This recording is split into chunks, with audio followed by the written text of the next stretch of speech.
one of the, let's call it, notable moments of the debate Tuesday night was, as Josh pointed out, when President Trump brought up the story of migrants in Springfield, Ohio, allegedly eating people's pets. Here's Trump. Springfield, they're eating the dogs, the people that came in. They're eating the cats. They're eating the pets of the people that live there. And this is what's happening in our country. So the story's been all over the news this week. We keep hearing that it is a baseless, debunked rumor. Ohio Governor Mike DeWine was insisting on CBS that the story is false. Let's watch that. Governor, I never thought, yes, it's a while ago. I never thought I would ask you a question like this. Is anyone with undocumented status in Ohio, is any legal citizen resident of Ohio eating dogs or cats illegally? Well, Major, this is something that came up on the internet, and the internet can be quite crazy sometimes. And look, the mayor Rue of Springfield says, no, there's no truth in that. They have no evidence of that at all. So I think we go with what the mayor says. He knows his city. But Springfield residents themselves have painted a different picture. Here are a few of them at a city commission meeting. In the park, grabbing up ducks by their neck and cutting their head off and walking off with them and eating them, like stealing animals from farmers and leaving their severed heads at the side of an old school where children play, relieving themselves in public, making some barbaric stew out of the birds that live in our park. This is insanity, and it has to stop.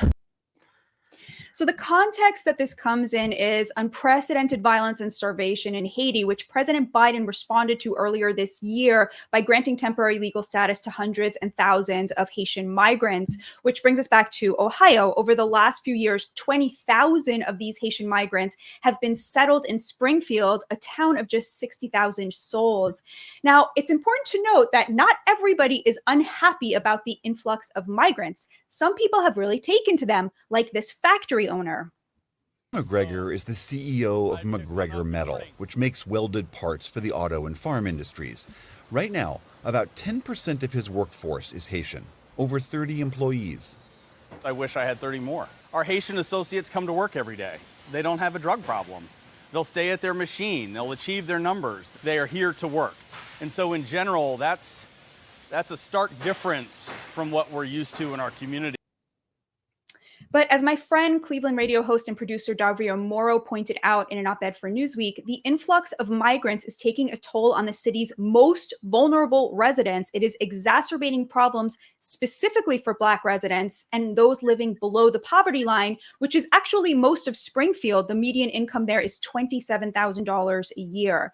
In other words, this seems to me to be a microcosm of the immigration debate that we're having more broadly, where the elites of both the left and the fringe right want to make it about race or eating cats, when the truth is it's about the rights of American citizens and workers not to have exactly the kind of competition for jobs and resources that the ruling class loves. Of course, desperate migrants will work for cheaper, demand fewer breaks and protections, and make factory owners and other employers happy. This is an argument against mass immigration, not for it. Now, Michael, I know you totally disagree with me and you love that factory owner and think he has such a point. Why don't you make the libertarian argument for us on why this is okay?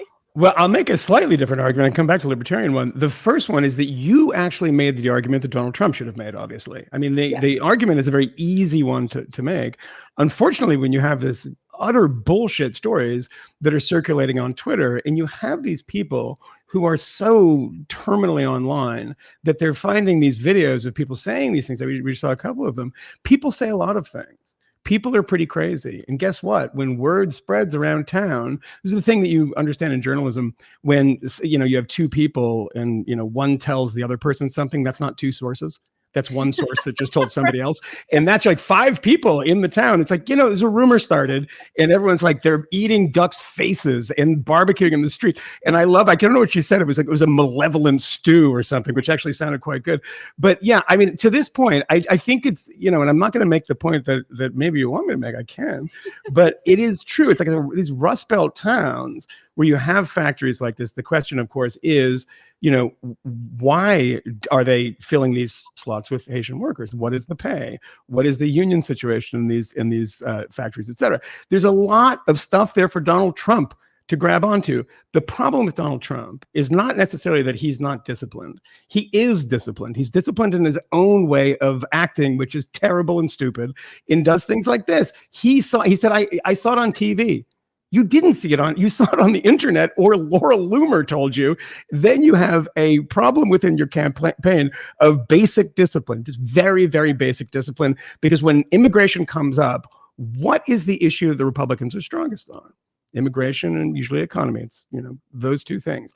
You could say 1,000 different things. I mean, go to Aurora, Colorado, because there were people online, kind of lefty people online, trying to debunk this story in Aurora, Colorado, that there was an apartment complex that was taken over by violent Venezuelan migrants who are part of a gang.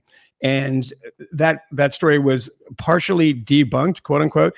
And then a bunch of people came forward and said, no, it's absolutely true. Why not use that? Because crime might not be up in certain places, and it might be uncertain, but you have these numbers, you can play games with these crime numbers. But the feeling that Americans have is that the city that is closest by to them is more violent. It is overrun by migrants. That's just the thing.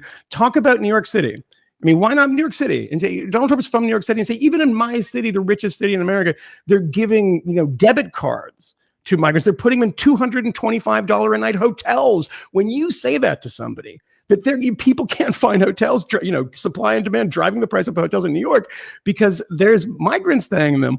Now, there's a lot of really interesting conversation can be had about why that's happening. Should it be happening? But those are facts. And those hit people in a very specific place. Right. So, and Michael brings up a good point, Josh. This is something I really don't understand, which is the Republicans continuously refuse to talk about the economic question when it comes to immigration, which is the one that is most salient for working class people. I mean, when I was reporting my book, Second Class, this was something that everyone agreed with. If people were Democrats or Republicans, they all said the same thing to me. I love immigrants. There are immigrants in my community. I wish them well. I understand why they came here. They made my life worse because I am now getting paid less. I could see it in my paycheck. My kids are not going to have access to the kind of jobs that my parents had because of mass immigration. And by the way, they're right about that on the numbers. And yet, for some reason, Republicans are always finding the most cockamamie stories to talk about this. I mean, obviously, the crime is real and horrific, but it is not statistically significant as far as I can tell. And yet they refuse. Is it because at the end of the day, they are still beholden to the kind of corporate classes, interests who want this slave labor? Well, a few things. On the political front, I actually think what Trump said was sort of goofy and not dishonest, but I think he may not even have known better. JD Vance was tweeting about this, and I don't have the tweet right in front of me, but he basically said it doesn't matter if it's true or not. Like we're going to fight them, like the media, the corrupt traditional media is horrible and they spread lies and facts don't matter, basically. And I fear that, on this story, and I agree, like we're having a very substantive conversation about the economic impacts, the cultural impacts, the social impacts. Vance kind of said the quiet part out loud on Twitter, that facts don't matter, and we just want to kind of create our own reality, even if it is demeaning and frankly like libelous to the Haitian American community, which is they're legal migrants. They're part of a program designed to resettle them in Springfield. So that's the thing, that's the sinister part, that if that's where we're headed, if that's the trend of our politics, that truth doesn't matter, that we can just make stuff up and see what sticks. That's the bigger issue here, I think, as far as the politics go. Look, on immigration, Batya, I agree with you on a lot of. I mean, these are complicated issues that the humanitarian part of a lot of governors and elected officials wants to find a way to deal with migrants who are often escaping from brutal regimes that are trying to make a better life in America. I kind of grew up with sort of the ethos. It was a very Republican, conservative ethos of the American dream, where people work their way up and become successful. And we talk about merit and victimology. I mean, that's always the argument of merit, that you work hard and you do the work and you succeed. And it's been a lot more challenging, I think, in recent years for a whole host of reasons. But to see immigrants kind of being demonized and not acknowledging the subtle, or not acknowledging the nuances and the fact that there are complicated conversations that need to be had. But that's I don't think politically that's what Trump and Vance are getting at. And I've covered the immigration issue in politics. It's been going on for decades. This is not Trump is not the first candidate to exploit sort of the fears and anxieties in communities like in Springfield. I also think it's I think the impact is economic, but I think the political anxieties are cultural. I don't think the people you saw in that town hall meeting, I don't think they're necessarily worried about the economic situation. I think there's frankly more baser motives, and sadly, among a lot of people. And I also think that on the other side, when you have dramatic change, I mean, one of the first rules that I've learned covering politics is that rapid change, if a community changes dramatically, if you bring in like we're seeing in some major cities, like significant numbers of immigrants, of migrants coming in, that is disruptive. It actually can cause more harm than good, and incrementalism is sort of the way to go. So I understand why people are feeling the way they are, but I tend to think that even though there is this economic reality that we're talking about, we're kind of elites talking about the economic impact of these communities, but politically speaking, the public perception is often on identity grounds, cultural grounds. I mean, I encountered this story, Franny, as a Twitter meme. I mean, I never for a minute thought that it was real. I have to admit, I laughed at a lot of the memes. I thought there were some high quality memes of Trump saving cats and kittens and ducks, and I laughed at them. And I'm wondering, what do you make of that? The fact that this was a kind of like, it seems to me like Josh is right, that Vance's reaction to it, which is we're in this post-truth moment, we're in the meme moment of like, it sort of skipped the outrage moment, went straight to the memification. Like, what does that tell us, like both about our political moment, but also about how young people potentially would be consuming this story, who spend a lot of time online and get most of their news there?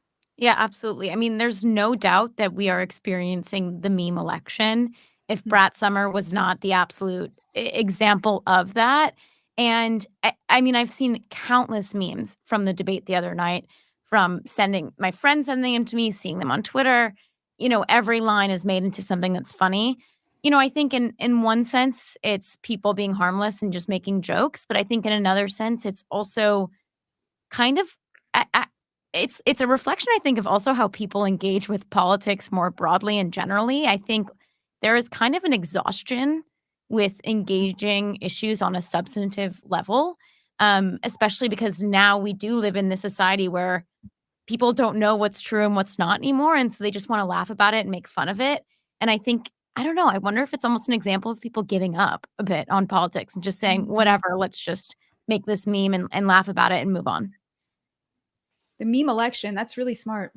Meme election and fake but true, right? That's the Josh thing, fake but accurate.